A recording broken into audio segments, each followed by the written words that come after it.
Good day once again mga kapatid. For this video, gagawa po ako ng content patungkol po sa limbernick. Ayan. May na-discover kasi ako na isang paraan kung paano po yung naging limbernick na pabo ay magawa pa po niyang, kumbaga gagaling pa po yung kanyang limbernick na wala po tayong ipapainom sa kanya. At ito po, samahan niyo po ako. Here we go, let's go.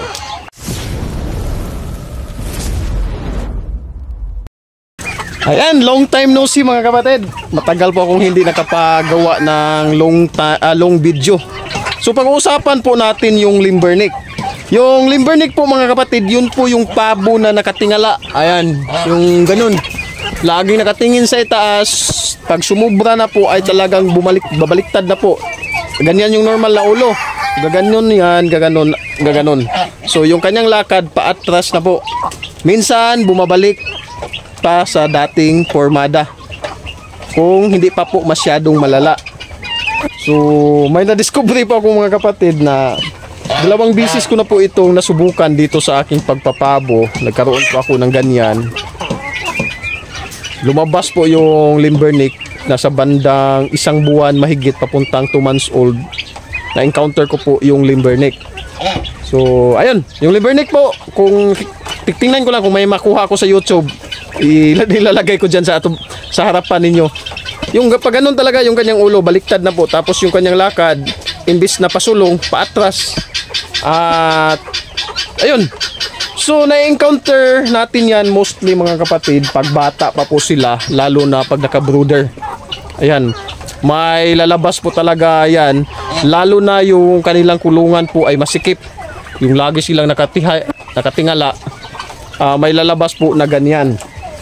So ibabahagi ko po sa inyo, ipapakita ko po sa inyo ngayon yung pabo ko po na sana yon. Hanapin ko muna saglit. So ito po, kung nakikita nyo yung maliit mga kapatid, yung kulay gray. Ayan, lumitaw lang po yan na kulay dito sa ating pabuhan. May limbernick po yan. Yung mga kasamahan niya po ay kasing laki pa niya. Kaya lang maaga ko po siyang pinakawalan kasi nga bumabaliktad na po yung kanyang ulo. Pero hindi pa po masyadong malala kasi nga babaliktad tapos babalik sa kondisyon. Kumbaga yun pong parang may ipo-ipo, lumipad yung mga dahon malakas lang na hangin. So bumabaliktad yung kanyang ulo. So ang paraan po mga kapatid, ito, hindi po ito gamot.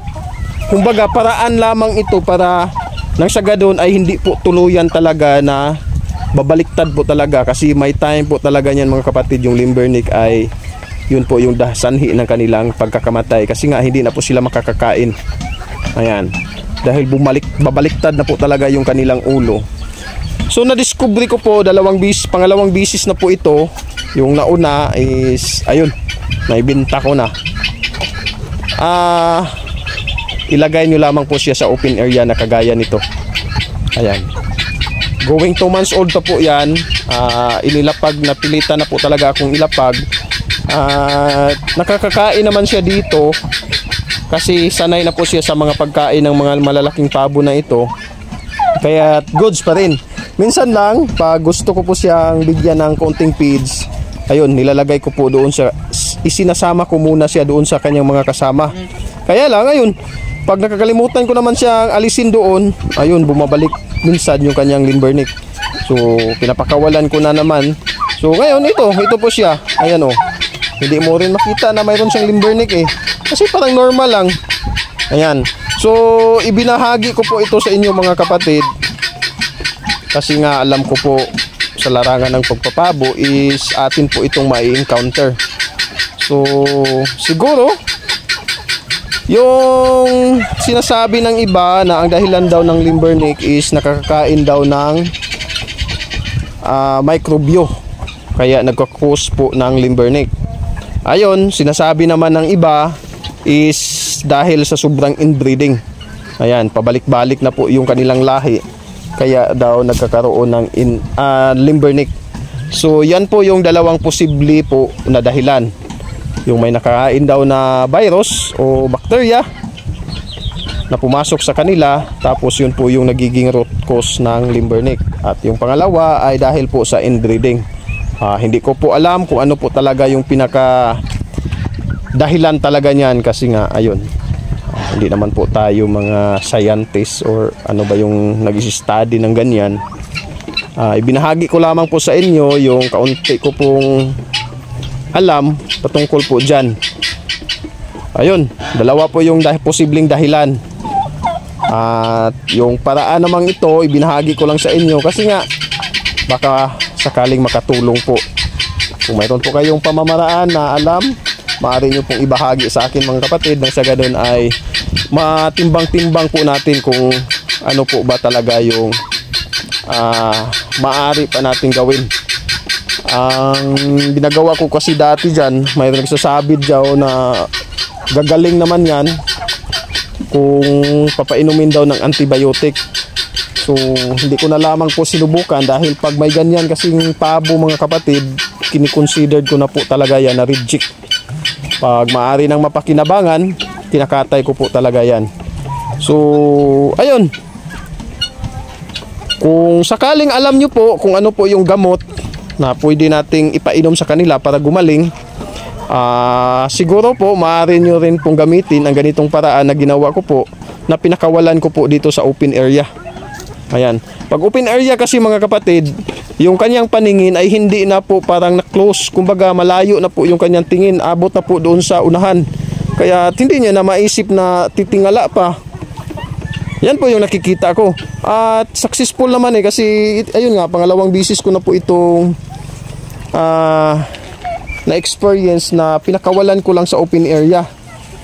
Ang mahirap lang siguro pag yung sobrang sisiw pa, kasi nga paano natin mapapakain dito sa labas, lalo na dito sa akin, pangmalahatang pagkain, kailangan pa muna silang sanayin bago sila kakain sa ganitong mga pagkain. Ayan po siya mga kapatid, ayan pag napakawalan ko talaga, wala po siyang problema, okay na okay lang po yung kanyang pakiramdam.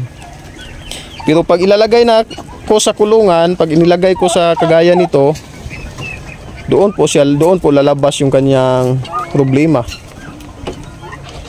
So ibahagi nyo po kung ano po yung nalalaman ninyo mga kapatid. Maaari po kayong mag-comment. Hindi ko po ito sinasabi na ito po yung gamot. Kumbaga, nakita ko lang kasi ito na ito po yung paraan na ayun, umubra naman po dito sa akin. Kaya ayan, sana po nakabigay ito ng kaunting tulong sa mga na problema at nagkaroon po ng ganitong problema sa kanilang pabo. Maging sa manok, lumalabas po itong limbernick mga kapatid. Ayan lang po muna mga kapatid, yun po yung gusto ko pong ibahagi sa inyo patungkol po sa limbernick. Paraan ko po, minsan lang naman, hindi naman po talaga yan maramihan kung lalabas. Minsan may isa talaga. So ayun, para hindi niya po pwedeng ikamatay yung pagiging limbernick niya mga kapatid, ayun po yung aking paraan. Kumbaga pinapakawalan ko dito sa open area. So ayun, okay lang kung mga 1 month old pataas, pero pag sisiw pa po, hindi po pwede kasi bubulihin yan dito sa ating pabuhan. So sana po nakabigay ito ng kaunting impormasyon sa inyo mga kapatid, lalo na po sa mga baguhan at nagsisimula pa po sa pag-aalaga ng pabo. So maaari po kayong mag-request kung ano po yung gusto ninyong ipagawa na vlog sa akin mga kapatid. Basta patungkol lamang po sa pabo. Ayan, kung kaya natin, gagawan po natin yan ng vlog. So hanggang dito na lang, lagi nyo pong tandaan, napagawa ng mabuti ay di nagbubunga ng masama. See you on my next vlog. Bye bye.